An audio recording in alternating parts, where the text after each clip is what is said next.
Hey everyone, today I'm going to continue my series of first-time homebuyer tips. So stay tuned for video number 2.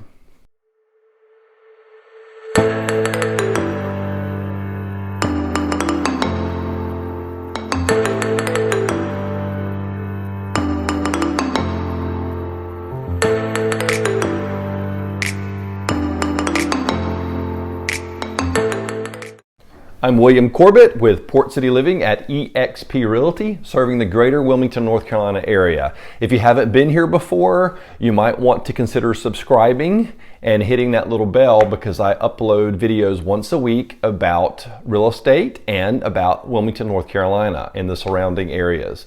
If you have been here before, welcome back.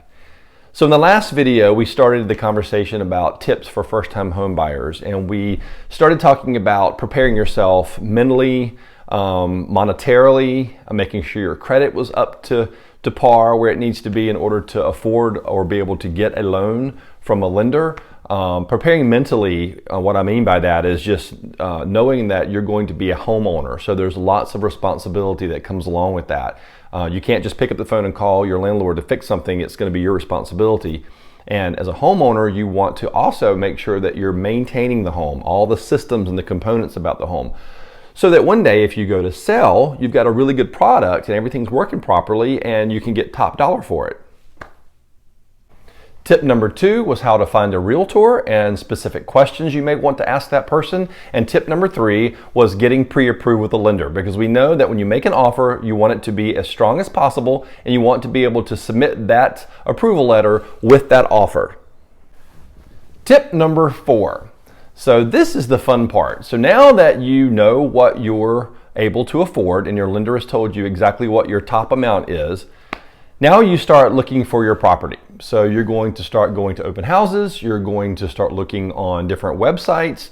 Your agent will set you up on what we call a portal to the website, or to the MLS rather, which will give you a direct link to the MLS so you can see exactly what is on the market.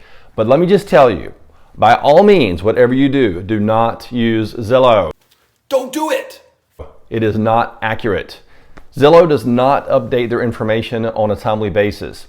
So you may find a property that you just love and go to your agent and say, I found this property, I want to see it, I'm excited about it, it's exactly what I've been looking for. That agent will pull it up, and I've done this before, and it's either closed already or it's under pending status. So look at any other website that you want, but do not look at Zillow.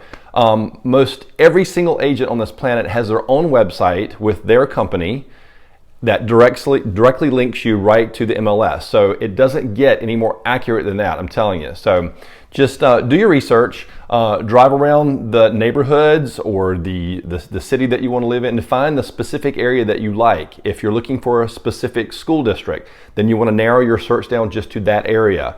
And then once you start finding things, then you start searching and start looking at properties.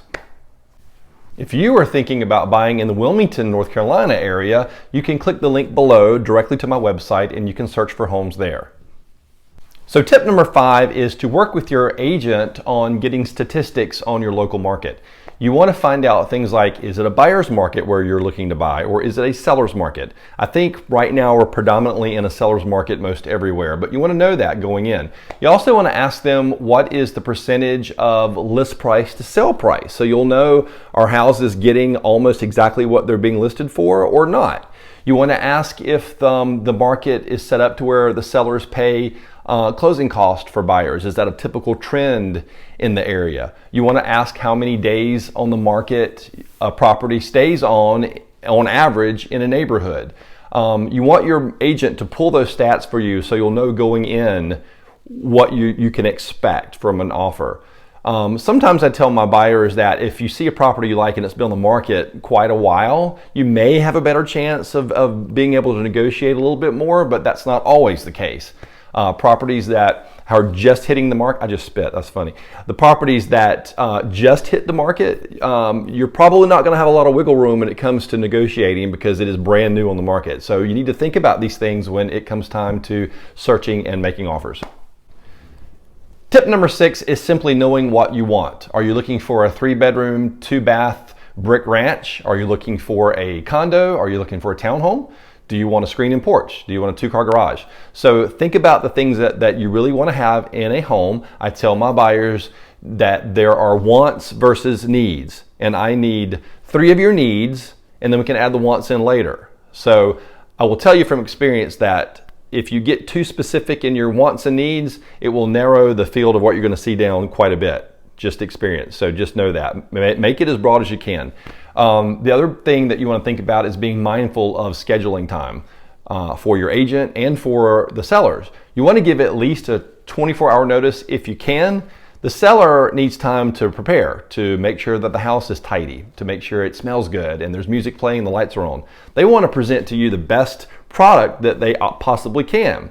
Also, for your agent, you want to make sure you give them time so that they can schedule out the showings if there's multiples in one day, and map it out so that you're going from house to house to house and you're not kind of bouncing all over the town or all over the area that you're looking to buy in. So just be mindful of those few things and you'll be good to go for number 6.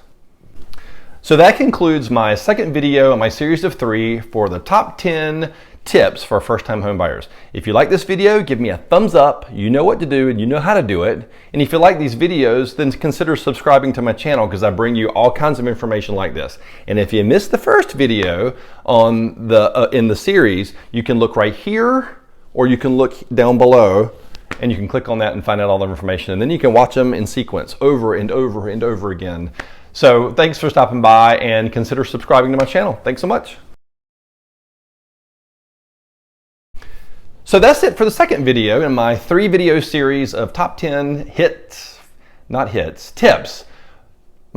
Concludes the second video of 3 in my series of 3. No. So that concludes the second video. Why do I say it like that? Second video.